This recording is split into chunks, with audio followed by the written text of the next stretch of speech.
Don Gustavo, el apoyo que el Partido Comunista le da a la Concertación para apoyar a Michelle Bachelet como candidata a presidente no es un signo de la posibilidad de llevar a cabo una asamblea constituyente a través de ese grupo. No creo, porque el apoyo es un apoyo incondicional. Hace 4 o 5 meses el presidente ayer dijo que primero el programa y después el apoyo. Pero algo pasó ahí, yo no soy comunista, no conozco la vida interna del Partido Comunista. Algo pasó que la promesa de que primero el programa se la guardaron ahí debajo de cuerda y la apoyaron sin programa. Y yo, sumando y restando, no creo que Michelle Bachelet pueda darle la pasada a la Asamblea Constituyente. Ella es hija de este proceso. Hablo con respeto de ella, la conozco mucho, soy muy amigo de ella. Fui su dirigente por varios años. Yo llevo 30 años sin partido político. En aquellos años sí encabecé la Juventud Socialista, donde ella militaba. Y creo que ella se comprometió de pies y manos con los capitales extranjeros. Y por ese compromiso no puede cambiar la Constitución, porque si usted a los capitales extranjeros le dice, mire, inviertan acá, pero mañana van a cambiar las reglas del juego, va a cambiar la Constitución y en Chile el capital extranjero va a tener que pagar royalty, va a tener que pagar impuestos, igual que en Estados Unidos. Si nosotros tomáramos el acuerdo de que en Chile los capitales extranjeros pagan los mismos impuestos que pagan en Canadá, en Estados Unidos, en Australia, en Nueva Zelanda, en Sudáfrica, eso es inaceptable para los dueños de Chile. Por lo tanto, no aceptan el cambio de constitución por eso. De manera que todas estas evasivas de Michelle Bachelet tienen que ver claramente con el hecho de que su gobierno y el sector que ella representa, estoy tratando de hablar en términos prescindentes de todo personalismo, no quiero herirla en lo personal, pero representa una élite política que lleva 20 años ahí, y esa élite política estuvo ahí entregando los recursos naturales. Para eso fue puesta ahí, para que el pueblo no interviniera en política y la política quedara en manos de la élite solamente. Lo único que pueden hablar de política son los diputados, senadores, alcaldes, los miembros del partido y la ciudadanía lo más lejos posible. Harta farándula, harto fútbol, harta diversión para que nadie se meta en política. Y ninguna libertad de prensa, o sea, el Mercurio, la Tercera, diciéndonos qué es la política, ¿no?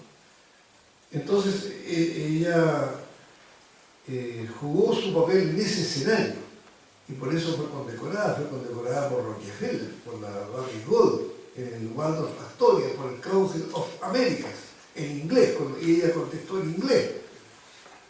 O sea, yo no veo que los gringos andan repartiendo condecoraciones a diestra y siniestra.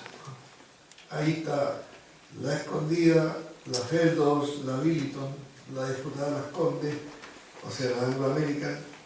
Está todo el imperio del sistema capitalista mundial ahí. El mundo está en manos de la empresa del petróleo, de la empresa del cobre y de la empresa del complejo militar industrial. Esos 3 núcleos, cada una de esas empresas es dueña de un capital superior a 60 países. En esa empresa no hay Dios ni ley, no hay constitución política del Estado, no hay aduana. Bueno, usted vea las películas de James Bond, ¿ya? O la de la Fan Nikita, ¿no? Pasan por encima un país, matan al presidente, al ministro, se compran al senador, al diputado, bombardean. Las fronteras no existen. Para ese diseño de país neocolonial que no tiene defensa de lo propio, de lo nacional, gobernó Michel, gobernó Lago, gobernó Frei y gobernó Erwin.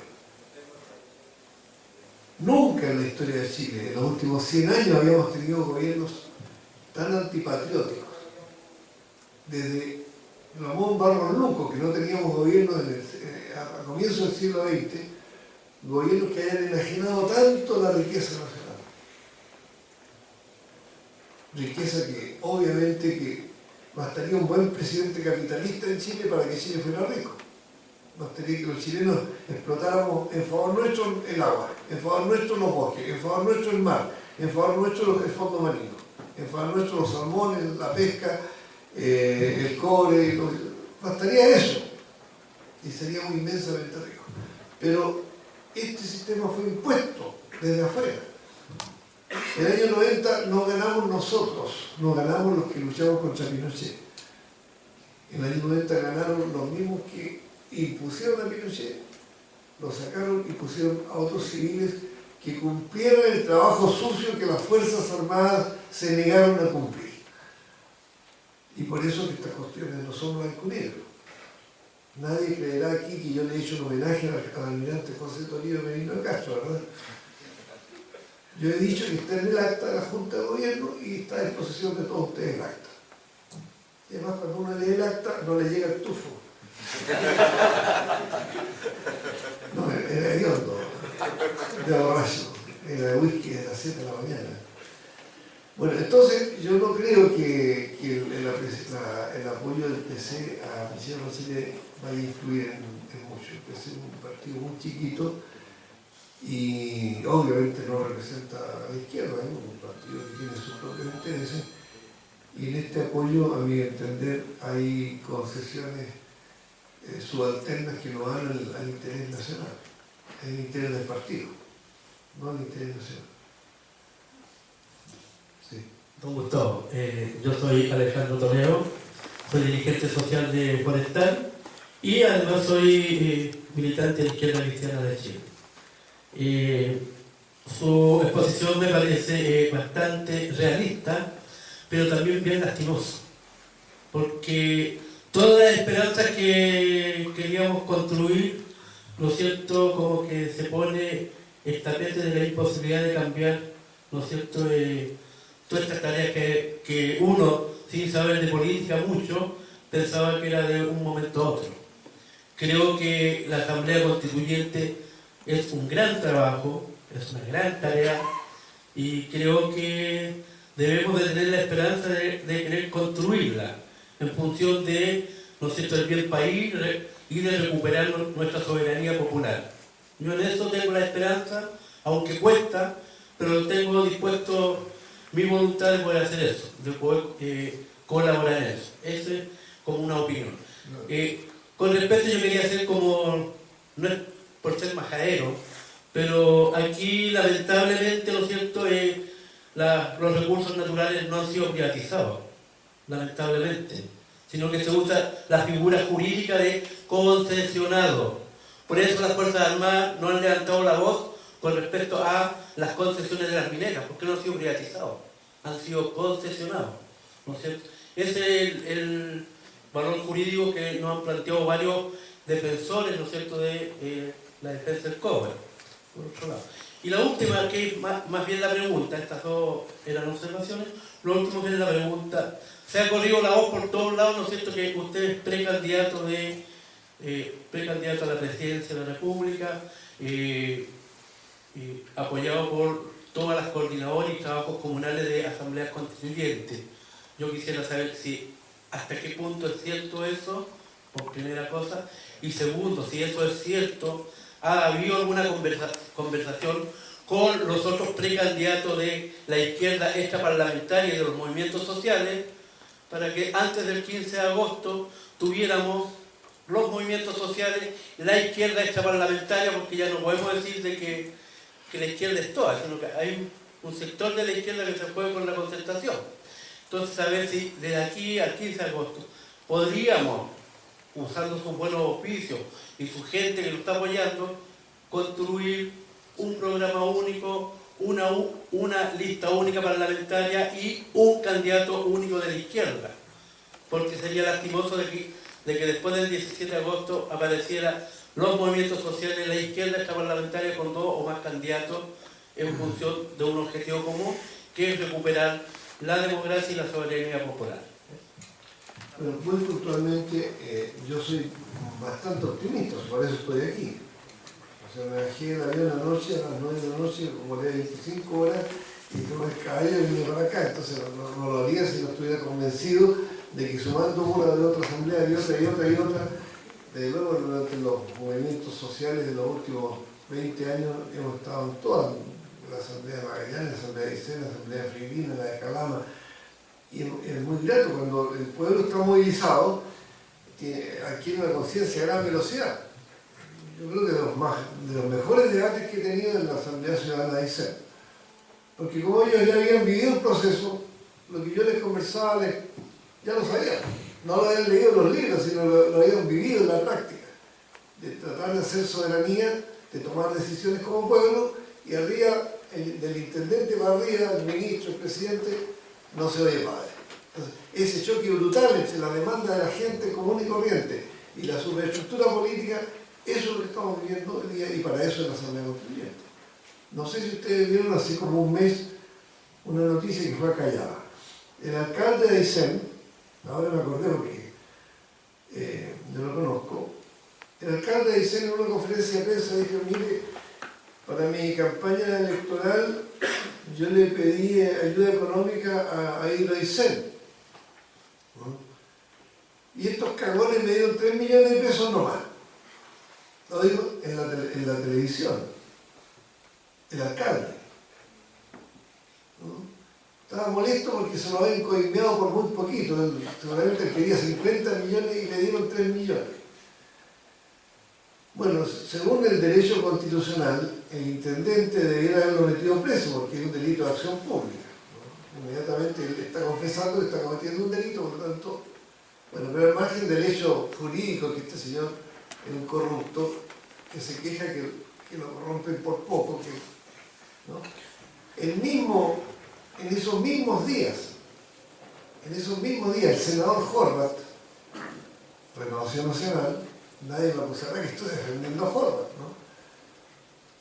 Ustedes podrían preguntárselo, está aquí a pocas cuadras de aquí.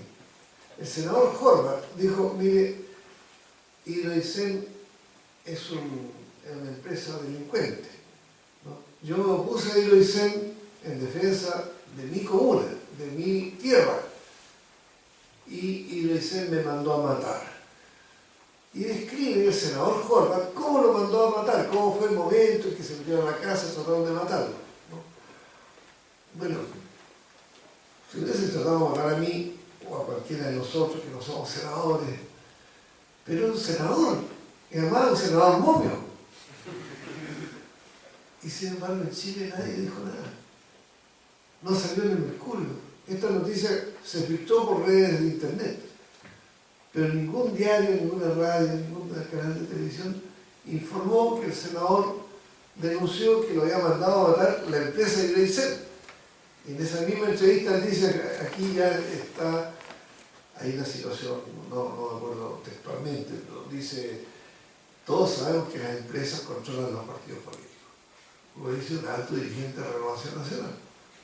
Ahora, hace 15 días en Mercurio también se estaba discutiendo el tema de la farmacia, de la corrupción de la farmacia. Dice: en Mercurio, o sea, confesión de parte, como dicen los abogados, relevo de pruebas, ¿no? En Mercurio dice: en Chile hemos llegado a un grado peligroso de intromisión de las empresas en la política, ¿no? Porque no se dice en público, pero ese es el secreto mejor guardado.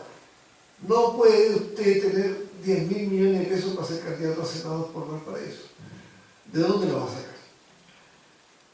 Entonces, la plata llega cuando usted tiene que votar la ley del mar, cuando tiene que votar la ley del cobre, cuando tiene que votar la ley de impuestos, cuando tiene que nombrar una comisión investigadora para ver cómo le amnistiaron a Johnson, ¿no? por esos tributos.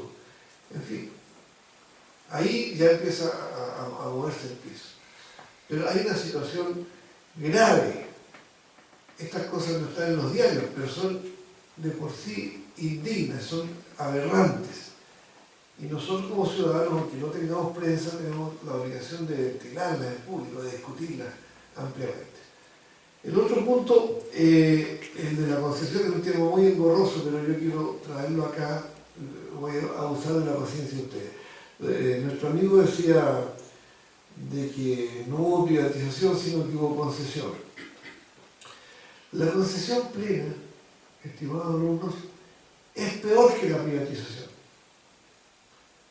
Porque si yo privatizo, cuando la universidad esta se le entrega a un privado, el privado es dueño de hacer lo que quiere con la universidad.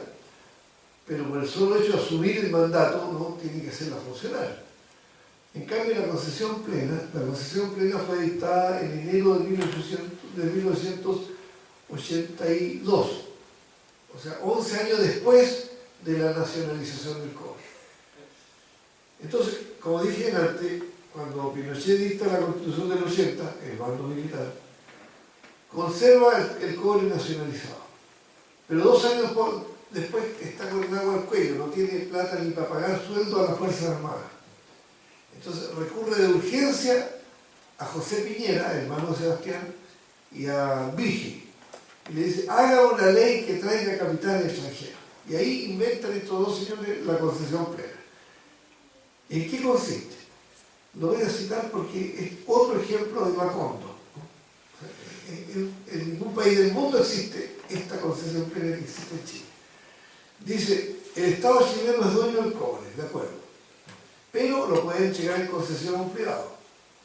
Entonces, para que el privado extranjero, japonés, alemán, gringo, acepte tomar la concesión en sus manos y explotar el yacimiento, y por lo tanto traer capital, porque eso de que venga inversión extranjera, le vamos a dar todas las facilidades posibles.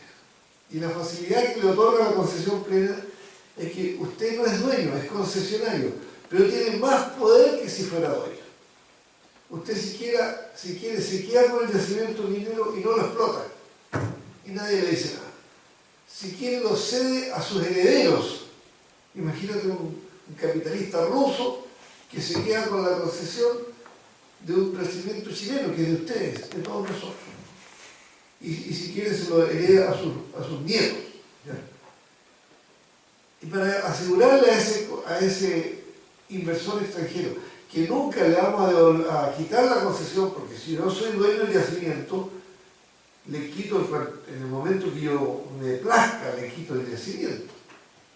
Pero para evitar que el empresario pierda la concesión, el Estado chileno se compromete a pagarle, en el momento de quitarle la concesión, todo el flujo de utilidades que ese yacimiento reportaría al dueño extranjero si el dueño extranjero lo explotara al 100%, hasta el total.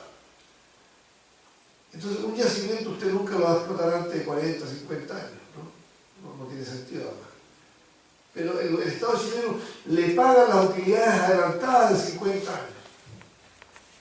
Las calcula y dice, aquí hay tanta reserva, por lo tanto, váyase tranquilo para su país y déjeme el yacimiento a mí.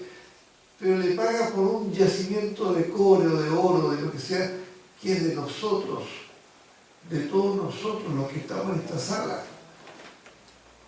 Entonces, aún así, aunque la figura es de que no es privatización, sino que es concesión plena, esto es absolutamente aberrante.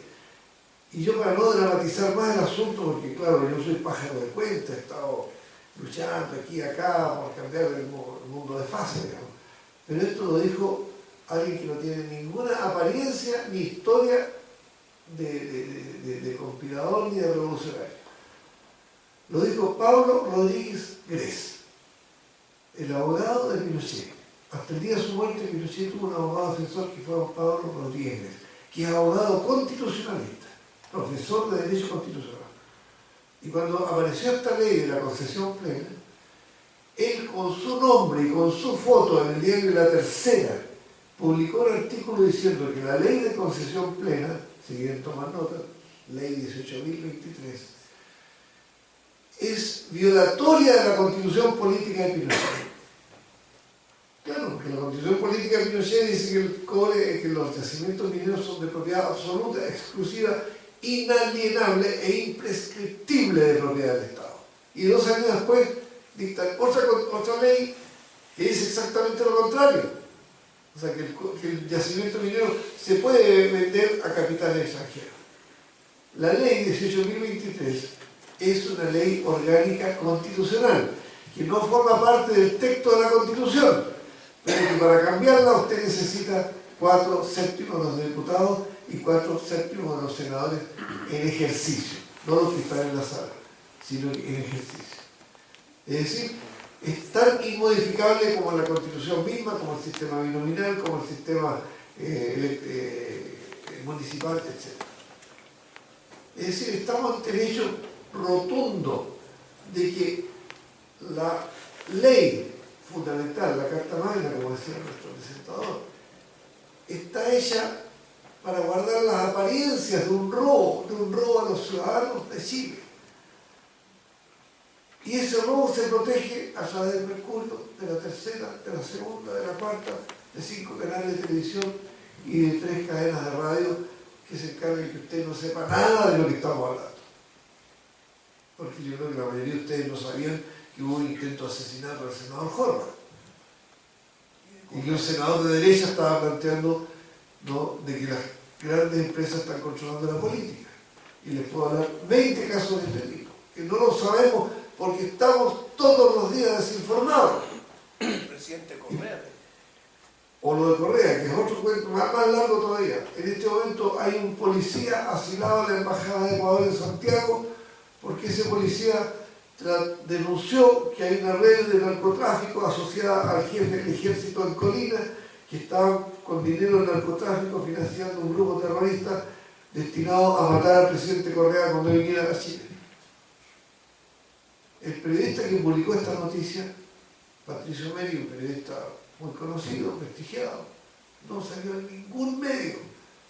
Entonces el presidente Correa lo invitó a Ecuador, y en Ecuador salió primera página en todos los diarios. Y en Chile preparan atentado a Correa, y en Chile no sabe nadie nada. Y además trataron de matar al policía a la salida del cuartel, por lo tanto se asiló. ¿Está asilado? ¿Quién sabe eso? Bueno, no tengo tiempo ahora de entrar en detalle. El tema de fondo acá es que tenemos una situación de país que no todo no tiene conciencia de que podría ser inmensamente rico y donde el 80% vive muy mal. Y que teniendo un pueblo organizado en un proceso constituyente, a lo cual implica superar los dogmatismos y los esquematismos y los sectarismos partidistas, ese proceso constituyente podría generar una amplia mayoría del 70% de los chilenos que gane un plebiscito para llamar a una asamblea constituyente.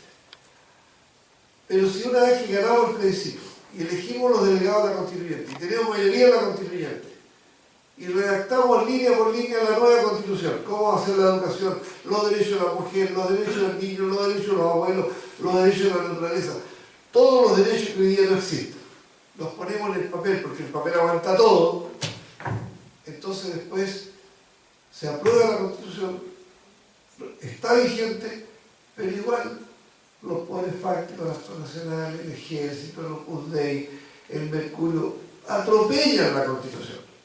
La ley de concesión plena, la ley 18.023, atropella la constitución de Pinochet. Ahora aparezco yo defendiendo la constitución de Pinochet. La constitución de Pinochet es buena en ese párrafo. Bueno, agradecer su presencia, es súper importante que sea en esta instancia de discusión. Y agradecerle también, como somos estudiantes de ingeniería, el resumen que nos hizo en pocos minutos de la historia de Chile. Creo que es súper rescatable que nos demos cuenta de que desde el nacimiento de la República, esta República ha sido una República del pueblo sometido. Eso hay que tenerlo súper en claro. Voy a ser súper conciso. ¿Te puedes parar un poquito? Ya. Voy a ser súper conciso. La última década hemos vivido 3 procesos constituyentes que han removido el escenario geopolítico en Latinoamérica. Ha sido Venezuela, Ecuador y Bolivia.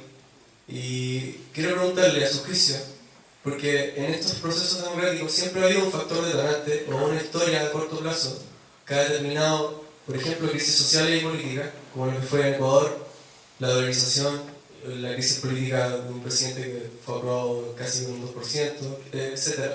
Entonces, a su juicio, en Chile, porque pareciese que ni siquiera la AFP, que es el futuro de los chilenos, parece conmover a la gran masa de las familias chilenas, a su juicio, ¿cuál podría ser el factor detonante que finalmente decayera la necesidad de una asamblea constituyente?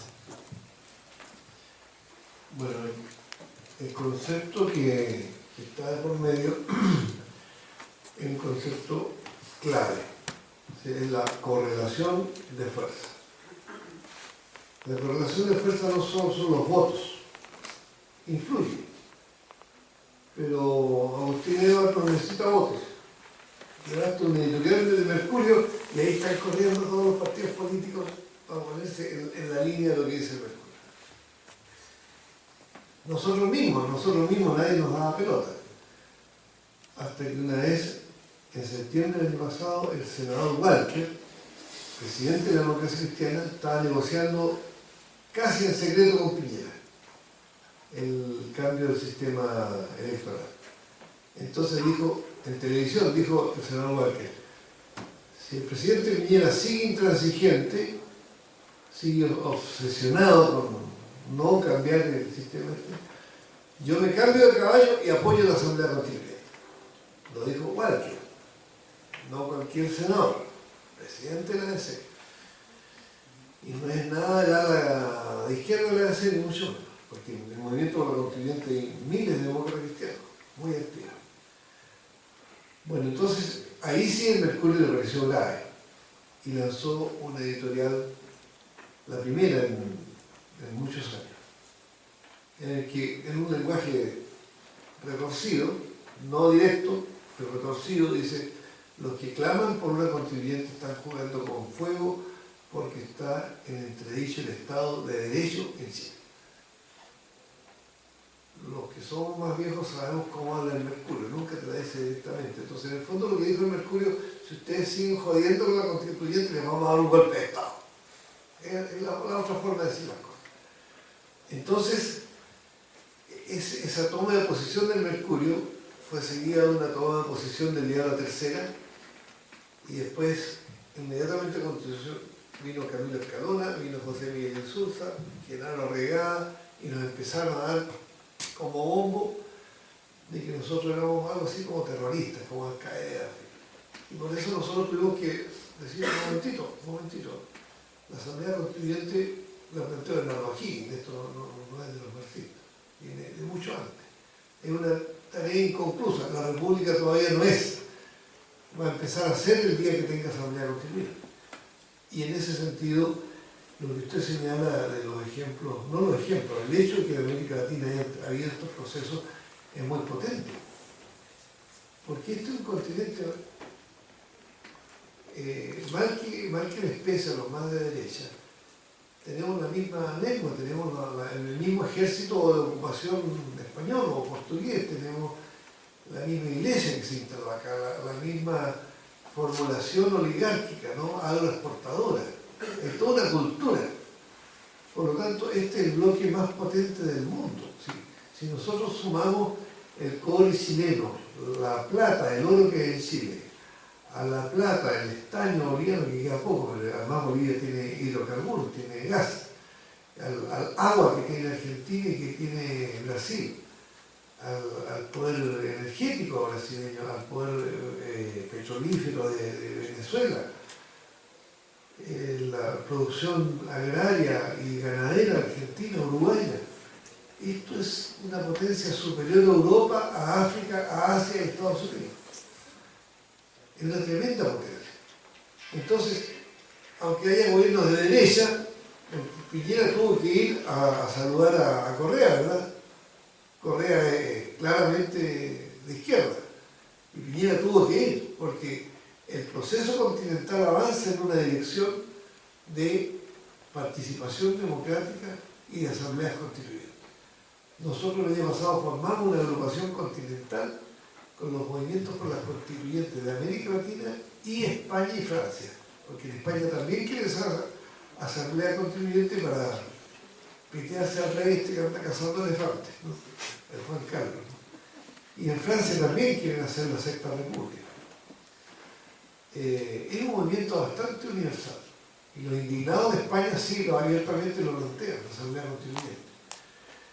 Y en el caso de Bolivia, ojo, el caso de Bolivia, la constituyente la convocó el presidente Carlos Mesa, no la convocó Evo Morales. El presidente Mesa era un presidente bastante conservador, moderado, democrático y estaba la crisis y su antecesor había matado a más de 20.000 personas en distintas represiones y él pensó que él no tendría que mancharse las manos de sangre y llamó a un plebiscito por una asamblea constituyente y ganó lejos el plebiscito la opción sí.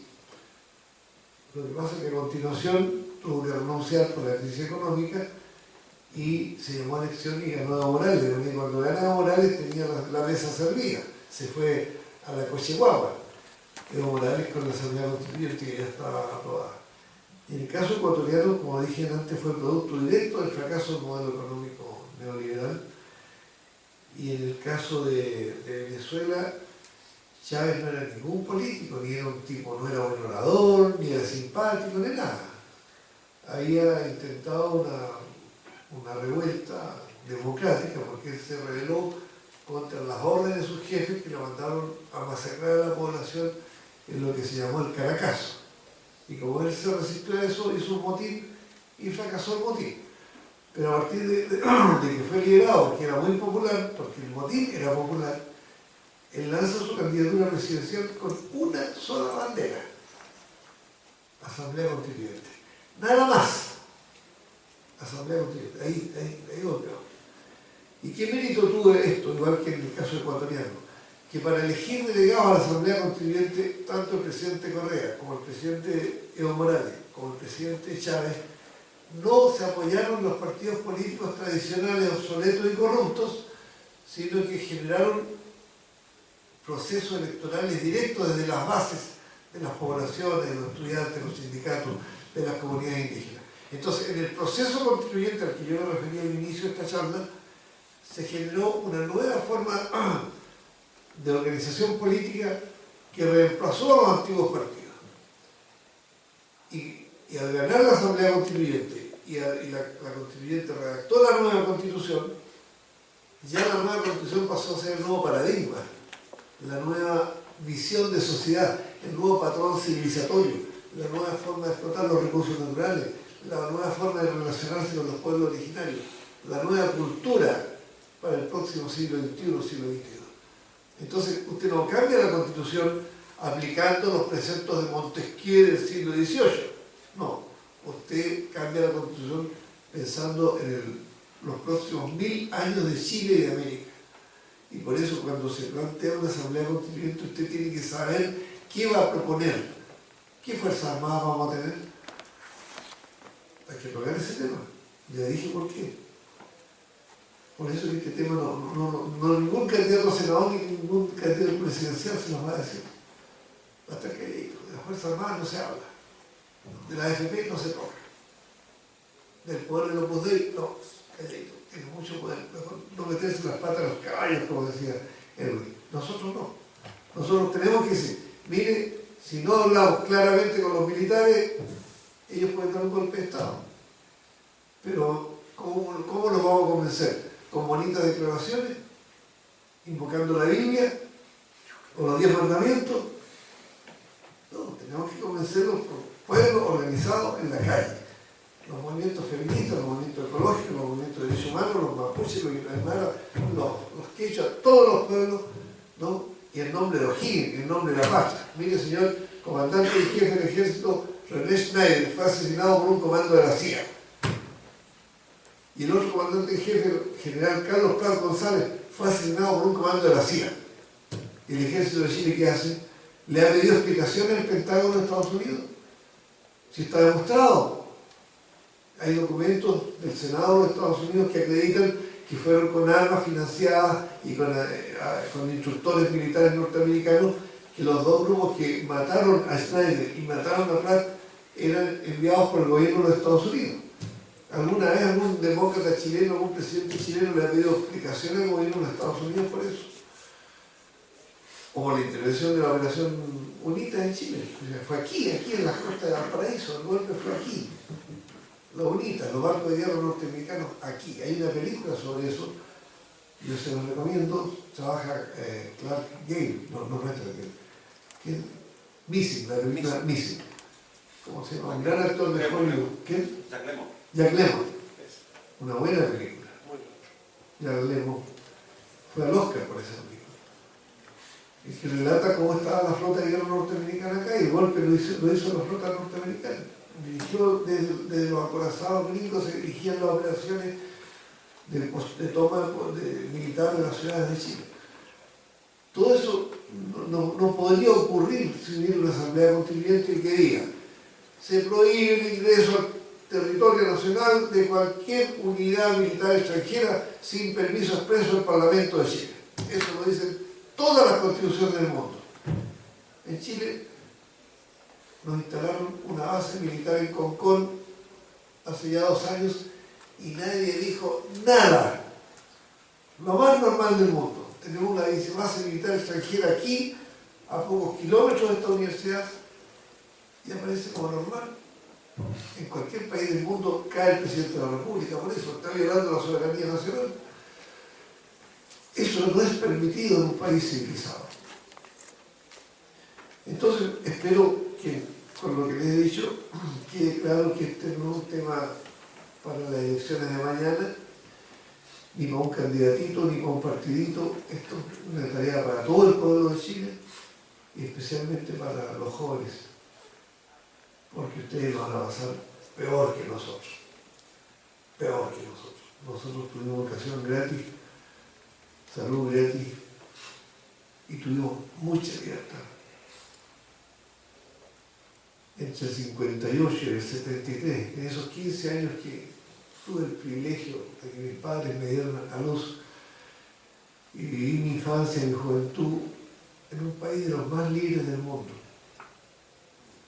Después de estar en la resistencia, de estar en la cárcel, de ser detenido desaparecido, se metieron en mi celda, me pusieron la esposa, me metieron arriba de un avión y salí al extranjero. Visité 60 países. Ninguno tan libre como Chile. Ninguno.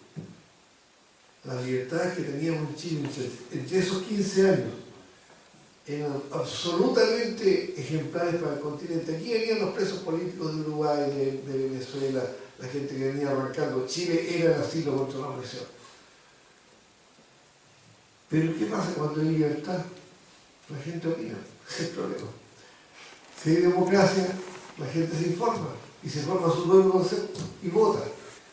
Y vota al candidato que defiende los derechos de Chile y no vota al candidato que no defiende los derechos de Chile. Y en esos 15 años que van del 58, el último año del general Ibáñez, presidente constitucional, y el 73, se hizo la reforma agraria de Jorge Alessandri, don Jorge Alessandri Rodríguez, un presidente de derecha, pero que es lejos más de izquierda que Lagos, Evo, Pinochet y Bachelet juntos.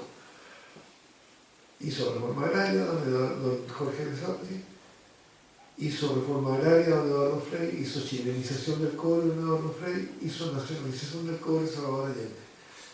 Demasiado. Demasiado. Inaceptable para aquellos que han tenido 200 años el país en sus manos. Ellos no pueden gobernar con democracia y por eso no quieren asamblea constituyente. Ese es el tema de fondo. Necesitan trampas, mostrar como democrático lo que es dictatorial, encubrir la corrupción, decir que hay libertad de prensa cuando el país con menos libertad de prensa de América Latina. Con Pinochet teníamos más diarios de oposición que hoy día. Entonces la asamblea constituyente es una tarea urgente y una tarea de las bases. Por eso que no van a haber muchas figuras de la élite partidista política en este tema. Ahora, se han ido sumando y se seguirán sumando, y yo me pongo de pie y los aplaudo a todos los que se sumen, aunque en el pasado se rieron de nosotros y nos escupieron y nos silenciaron y nos demonizaron. Pero ahora tenemos que construir este proceso nosotros mismos, tener nuestra propia organización, y yo insto al dirigente, a Cristian, para que este tema sea tratado por la Federación de Estudiantes y sea tratado con el rector y con los decanos. Esto no es un problema de los de abajo contra los de arriba. Nosotros hemos hecho asambleas con obispos, esta misma célula de la ICEM, primera plana ahí, en primera fila el obispo Infante, con militares en ejercicio y con ex militares. Hace poco me acabo de reunir con el general Fres, presidente de los militares en retiro. indignado porque los civiles habían privatizado el cobre. Es pinochetista. Mi general no entregó el cobre, fueron los señores civiles. Entonces esto no es blanco y negro. No es cierto que haya militares fascistas, criminales, corruptos y civiles democráticos, blancas palomas y transparentes y sanos. No es cierto. Aquí está cruzada la cosa. Aquí hay socialistas que en nombre de Allende han favorecido a las empresas del cobre que fueron las que le dieron el golpe de Estado a Salvador Allende. Y hay derechistas que dieron el golpe de Estado contra Allende, pero que están dispuestos a que haya democracia, a que haya asamblea constituyente y que haya recuperación del cobre. No es cierto que el centro y la derecha. Está cruzada la cosa, es transversal. Y ahí es donde está nuestra fuerza. La diversidad, la pluralidad es una fortaleza nuestra. Al final, claro, prevalecen los intereses de los de abajo. Pero los de arriba, el 1% no debe tener problemas. No los vamos a fusilar, ni los vamos a torturar, ni vamos a violar los derechos humanos de nadie. El grupito que manda va a tener derecho a opinar, pero al mismo nivel de todos nosotros. Esa es la diferencia. ¿Hay más opiniones? ¿Más preguntas? No. En honor al tiempo vamos a tener las últimas dos preguntas que va a hacer Alfred y David. Ella está primero. Hola, yo tenía una pregunta respecto a usted. Dice que la experiencia salida en Chile, pero hay algo peor que la mayoría de la población en Chile no comprende lo que lee. Y entonces cuando uno discute con esas personas se basa mucho en sus dogmas y en sentido común. Entonces yo me pregunto, buena idea la asamblea constituyente, pero me pregunto sin ningún estudio de respaldo que entraría en una burocracia muy larga, porque por ejemplo en Punta Arenas es como otra historia porque estaba leyendo no sé dónde y era la tercera ciudad con mejor calidad de vida en Chile. Entonces ya tiene un capital cultural muy distinto en promedio al resto del país. Entonces, por ejemplo, hay muchas personas que ni siquiera siguen el discurso argumentativo, entonces uno habla contra una pared, no sé, yo tengo amigos ¿me entiendan, no? Como otra realidad. ¿Cuál es su opinión al respecto? Mira, en realidad, yo no he dicho en absoluto que esto es un camino fácil y que este es el paraíso, que esto es plenamente realizable. Me demoré, yo creo que como una hora estuve contando las dificultades, ¿no? Lo que más he informado aquí, pucha, que es difícil hacer la constituyente. Pero ¿qué pasa si no la hacemos?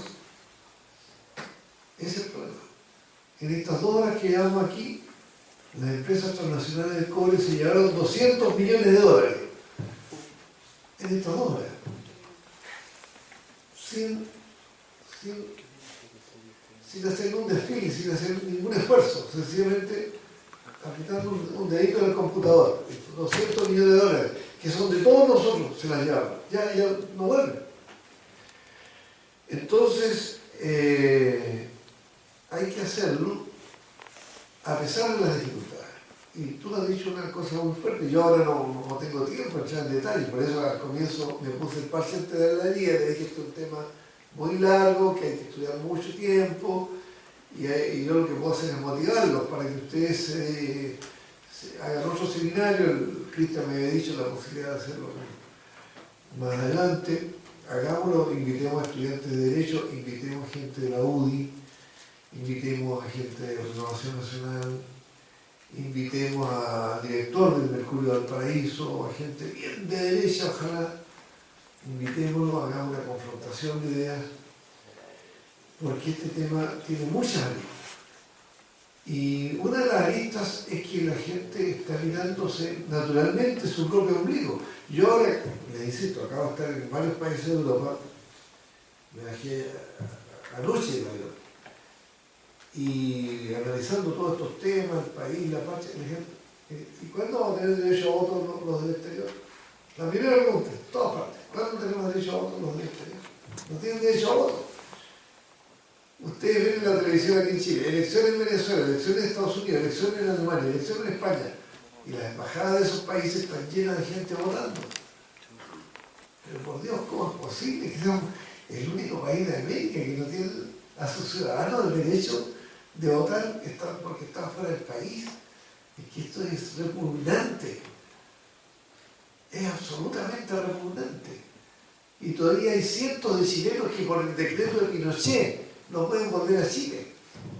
Que si Pinochet les quitó la nacionalidad o un tribunal militar los condenó por cadena perpetua y a vivir fuera del país, y todavía no pueden vivir en Chile. Y todavía se procesa a los mapuches con ley antiterrorista, con un testigo encapuchado, en que el fiscal le paga a un mismo testigo para que levante falsos testimonios e inculpe a 20 mapuches distintos que no los conoce, no lo ha visto en su vida.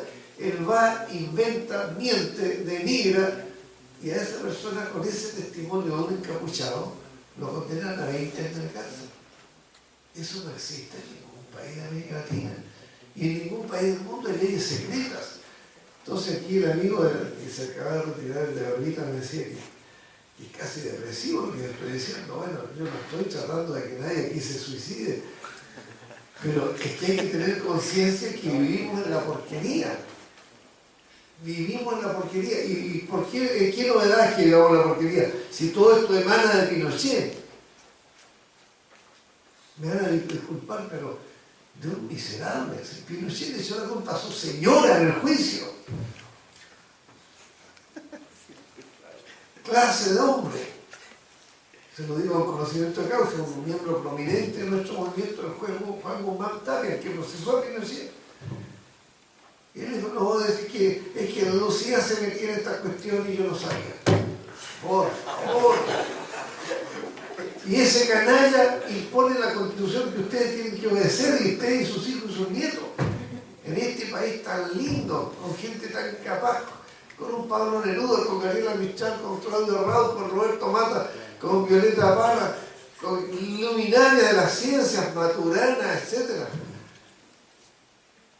Y este país está en manos de esa constitución de estos bellacos. Por favor. Entonces esto hay que arreglarlo de alguna manera. Los obstáculos que tú estás señalando son así chiquititos al lado de estos otros. ¿Entiendes? Yo sé que van a venir los afrodescendientes. Ustedes saben que son como 4.000 los que van quedando negros, bien africanos.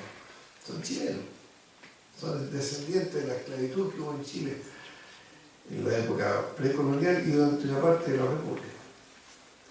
Ellos van a venir a meter su problema. Les importaron Huesco y la Aysén y la contaminación del río Cruce y, en fin, los demás problemas. Van a venir a plantear su problema. Y los militares que van a plantear su problema.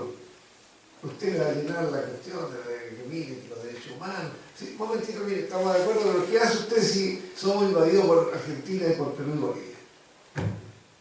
Se lo van a plantear. Usted va a decir, no vamos a suprimir las Fuerzas Armadas, no hay más ejército, no vamos a tener gasto militar. Hasta ahí llega la constituyente. Al otro día le cierran la sala, ¿no? Porque para que haya constituyente, los delegados de la constituyente tienen más fuero que un soldado, más fuero que un general. El delegado de la constituyente tiene que ser libre para opinar y tiene que dedicarse a estudiar lo que está discutiendo, tiene que tener asesores, tiene que haber dinero para traer expertos, tiene que haber dinero para comprar libros, para sacar fotocopias. Usted tiene que tener un sueldo. Y si es una mamá y tiene guagua y es delegada de la constituyente, tiene que tener prenatal y postnatal. Y si un dirigente sindical y vota una ley contra el contrato de trabajo actual, ese hombre no puede ser despedido por el patrón, porque el patrón está contra lo que está votando el obrero, ¿verdad? Cuando llegó a su trabajo tiene que tener un fuero por 2 años. El Estado tiene que protegerlo. Y si la reunión está aquí y llega un grupo fascista y agarra a palo a todos los delegados, o entra con un panal de abejas, no, pues no son bromas. O sea, el recinto tiene que estar militarmente protegido, tiene que haber carabineros, la fuerza pública tiene que estar protegiendo el recinto. Nadie puede llegar ahí a hacer una contramanifestación. El costo de la Asamblea Constituyente son millones de dólares. Alimentos, secretarias, oficinas, video, grabadoras, videoconferencias, en fin, toda la burocracia que tiene que existir. Tiene que estar la información. Si hay un único experto en Japón, se le manda a buscar y se trae al experto. Y si hay que esperar 2 semanas, se espera 2 semanas. O sea, la constituyente es un hecho de la sociedad. Y por eso que no sirve, lo digo porque en otras universidades no ha salido el tema, no sirve juntar un grupo de revolucionarios que redacten la nueva constitución, porque se van a dar el gustito de redactar una constitución súper socialista, pero el resto de los chilenos no les va a dar ni pelota, porque los otros días salieron a la calle y va a seguir todo igual, no va a haber cambiado nada. Tiene que ser una constituyente que nos represente a todos y que razonablemente tenga el consenso de una gran mayoría, 70%, 80%. Y para eso, vuelvo a decir, el pequeñito problema que tenemos es que el señor presidente del partido va a decir, pero la constituyente voy a perder 2 senadores, voy a perder un diputado. El sistema electoral chileno está amañado, es mentiroso. Si ustedes vieran en un mapa las circunscripciones, la circunscripción Valparaíso Norte, Valparaíso Sur, Biobío Norte, Biobío Costa, Biobío acá, todo está hecho en función de los resultados del plebiscito según lo que le convenía a Pinochet. Entonces, por poco no metieron en la misma circunscripción Valparaíso con Iquique, porque así es la geografía, está todo retorcido, un plato tallarines. No es a ninguna cosa racional. Chile no debería tener más de 5 regiones, son 17. Hay que cambiar la estructura administrativa, hay que cambiar la centralidad de Santiago, hay que cambiar el sistema del Banco Central, hay que cambiar el Tribunal Constitucional, hay que cambiar el Parlamento. ¿Para qué queremos Cámara de Diputados y Cámara de Senadores? ¿Por qué pueden ganar 14 millones de pesos mensuales los senadores? Y el presidente del Senado gana 32 millones de pesos, por eso que decía que nosotros formábamos opio. 32 millones de pesos, ustedes piensan, ¿qué piensa una persona que está todos los meses recibiendo 32 millones? ¿Ustedes puede pensar lo mismo esa persona que un cesante? Entonces, esto es aberrante. Esto hay que cambiarlo y no tienen por qué ustedes enajenar, endosar esa tarea ni a sus hijos, ni a sus nietos, ni a los académicos, ni a los políticos, ni a los militares, ni a los curas. No, tienen que ser ustedes, los mismos ciudadanos. ¿Por qué si ustedes en el año 80 no hayan nacido, tienen que acatar la Constitución del 80?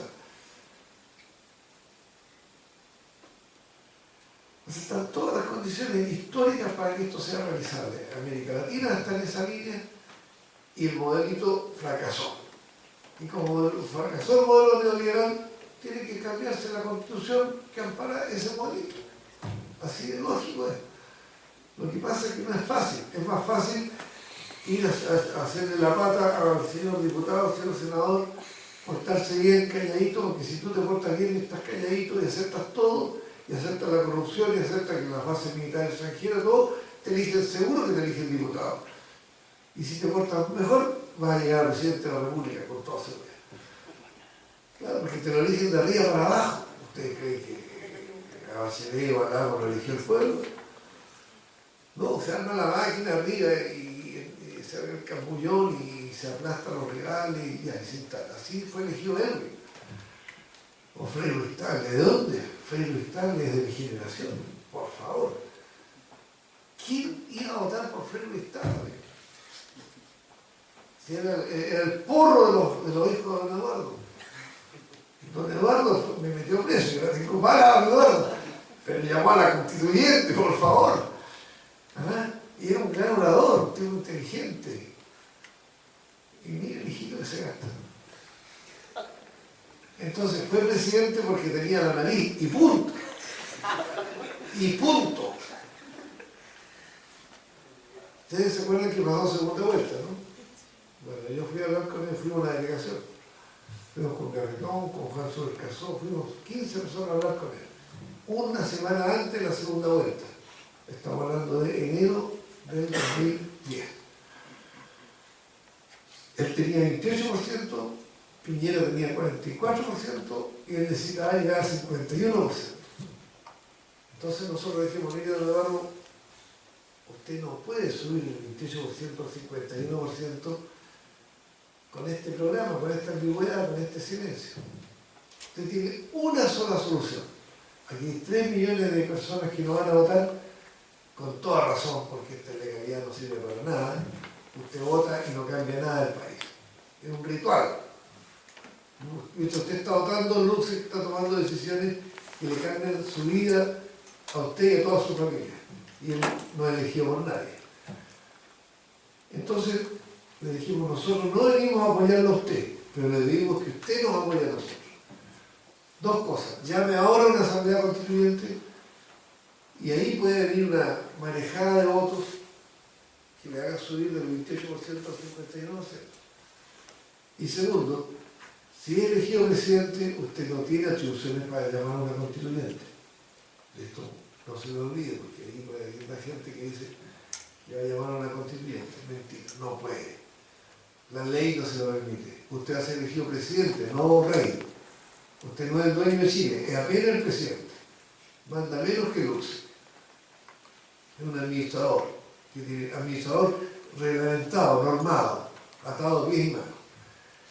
Entonces, este caballero nos dijo, mire, qué interesante lo que ustedes están diciendo, déjenme el documento, lo voy a leer esta noche y voy a hacer un pronunciamiento allá en Calama. Eso fue todo lo que nos dijo. No dijo ningún pronunciamiento y sacó, ustedes saben, perdió, lógico. Entonces, el tema es que está mal la política, está mal la cultura, está mal la educación, está mal las Fuerzas Armadas, está mal el sistema tributario. Claro que hay cosas buenas, pero yo no digo que esté todo malo si por algo les pagan. Y tienen mucha riqueza, y con las migajas que deja el cobre, te puede dar un bono de 40.000 pesos. Y la gente queda contenta. Pero el tema de fondo es que podríamos vivir mejor que todos los europeos juntos si nosotros decidiéramos qué hacer con los recursos naturales, y eso tiene que quedar en la Constitución. O sea, eso es lo que está en juego. ¿Alguien más? Gracias. Quisiera hacer una pregunta breve, pero en toda lista. Primero, ¿cómo ve usted que los movimientos sociales, quizás que crecieron mucho en el 2011, intenten cambiar la correlación de fuerza en el Parlamento optando algún escaño? Quizás no en este periodo con posibilidades de ganar, pero sí proyectar esa vía para intentar, o sea, usted decía que era bastante difícil los 4 séptimos, pero al menos estar presente y cambiando esas correlaciones de fuerza existentes. Y por otro lado, estos mismos movimientos sociales que surgieron o crecieron luego de la efervescencia en Chile, ¿cómo debiesen proyectar, sabiendo que tienen objetivos particulares definidos? Por ejemplo, yo participo en una organización estudiantil, quizá otra, que ya estén definidos, pero que sí entendemos que la razón global y los fundamentos están en cambiar la Constitución de Chile. Entonces, ¿cómo también se puede proyectar todo este evento que va a ser a largo plazo y que realmente no es en pocos años? Pero cuando decimos largo plazo, no estamos planteando un dogma. De repente puede ocurrir en Chile que aquí a 6 meses haya algún tipo de protesta y se produzca un vuelco y ganemos una mayoría parlamentaria para que nos pregunten. Nosotros, vuelvo a decir, nosotros no queremos que el Parlamento llame a la Constituyente, queremos que el Parlamento genere la capacidad que decida el pueblo, y eso tiene que ser un plebiscito o una consulta ciudadana. Ahora, su pregunta es muy vasta, porque habría que detenerse en qué son los movimientos sociales, a qué le llamamos movimientos sociales. Es muy distinto a la Asamblea Ciudadana ISEN, a una ONG que recibe fondos extranjeros y que hace una manifestación frente al Palacio de la Moneda, se saca fotos y manda esas fotos para Holanda para que la empresa, el gobierno holandés le mande plata, mediante el cual 3 o 4 ingenieros o abogados ganan plata. Eso no es un movimiento social. Ellos operan como una vía, por la lógica de las ONG. Yo creo que los mapuches no son un movimiento social. Yo creo que los mapuches son un pueblo-nación que defiende sus ideas, sus derechos ancestrales, y para eso tienen a las Naciones Unidas de su parte. El Estado chileno está hasta aquí, porque está en falta. Toda la razón la tienen los mapuches, toda. Yo no se me fue más adelante, pero dentro de las fuerzas que se han sumado a nuestro movimiento están la mayoría de las comunidades mapuche más representativas. es muy abigarrado el movimiento mapuche, no se puede decir que tal líder lo represente tal tendencia, tal comunidad. Pero son 2.600 comunidades, de las cuales por lo menos 400 o 500 han estado en los traúnes de Tirúa y de Ñelol, en que ellos señalaron que están de acuerdo con que ellos son chilenos, siempre que el Estado chileno convoque una asamblea constituyente, y ellos tengan delegado en la constituyente, y la constituyente declare en la Constitución que forman parte del texto constitucional el convenio 169 de la OIT y la ley la declaración de la Asamblea General de las Naciones Unidas del año 2008 sobre los pueblos originarios. Esos son dos documentos, como quien dice, de validez universal, que deberían estar como parte de la Constitución chilena. Y ahí entonces entraríamos nuevamente al ideario de O'Higgins. O'Higgins tiene cartas, documentos diciendo los mapuches son un pueblo, nación que tienen que junto a los chilenos construir una gran patria. O sea, O'Higgins reconoció que de Concepción al sur era el territorio mapuche, que era la concepción que tenía la corona española. Después el Estado chileno arrasó con eso. Entonces, en ese sentido, no son todos los movimientos sociales una sola fuerza, claramente. No puedo meter en la misma bolsa al movimiento de la Universidad Católica o con el movimiento de las universidades privadas, con el movimiento de Hidroicén, con el movimiento de Magallanes o los pescadores artesanales. No hay ninguna condición orgánica, política, ideológica que permita decir que todos esos movimientos son una fuerza y que van en una misma dirección. Y tampoco es cierto que el 60% de los que se abstuvieron en las últimas elecciones estén por el socialismo, por los cambios revolucionarios y por una asamblea constituyente. O sea, de los que se abstuvieron, más de la mitad es porque les corta un cuesco, ¿no? Es más cómodo quedarse en la cama viendo la tele. Entonces, yo creo que los movimientos sociales aportan mucho en la clarificación ideológica. Es decir, mire, nosotros se nos está atropellando en este punto, en este otro punto, en este otro punto. Y este hedor que hay por esta fábrica de cecina no sería permitido en los Barnechea, no sería permitido en los Barrio Alto de Santiago, no sería permitido aquí al lado de la comandancia en jefe de la Marina, no sería permitido al lado del Club de la República de la Logia Masónica de Santiago, no sería permitido al lado de la Catedral. Permiten la fábrica de cecina y este vertedero, esta hediondez de esta basura, porque somos pobres, porque no tenemos poder. Y por eso nosotros tenemos que respirar este aire, pero la elite rica no. Entonces, esa concatenación de lo particular con lo nacional se da en la Asamblea Constituyente. Y por lo tanto nosotros tenemos que evitar que los que dirigen el movimiento de este caso de Freirina, de la hediondez, ¿verdad?, caigan en manos del parlamentario o del partido político, de que vayan a hacer antesala en Santiago, el diputado los recibe, les invita a almorzar rico, porque se come muy rico en el Parlamento, ¿no? Y les ponga un auto con chofer, y les pague pasaje aéreo, y les pague hotel.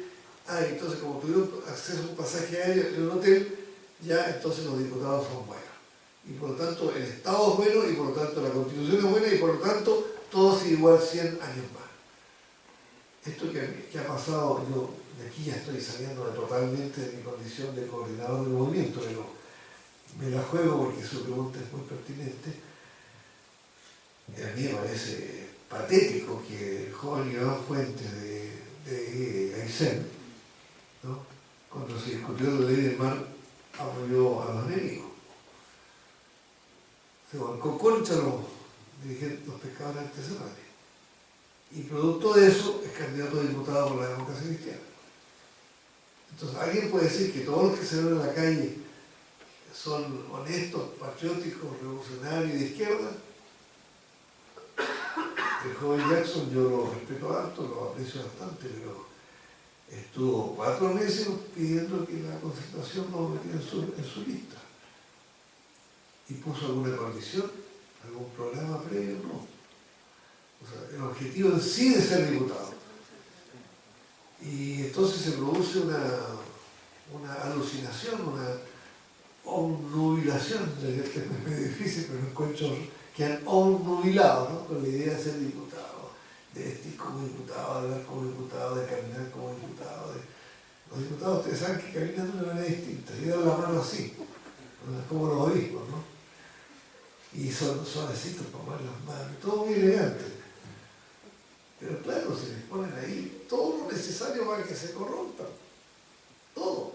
O sea, por votar la ley del mar, por menos de 100 millones yo no vendo mi voto. Y con esos 100 millones me aseguro la próxima campaña a la reelección, ¿no? Entonces hay una cuestión dura ahí en que el movimiento social puede ayudar positivamente a develar lo que hay detrás de la pantalla, de la cortina, del estuco, ¿no?, del maquillaje democrático que se le ha impuesto a esta dictadura. Pero esta es la dictadura del gran capital y del gran capital extranjero. No, esta no es una dictadura de los ricos de Chile, no es la dictadura de la burguesía nacional.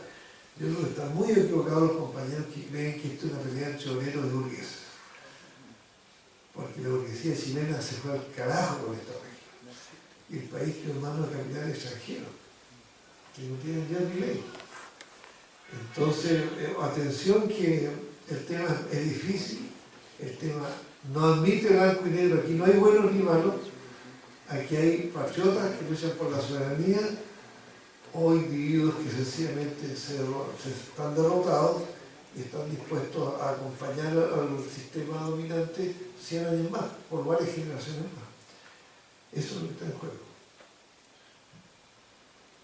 Le damos las gracias a Gustavo entonces por el tiempo y por la colaboración y así vamos a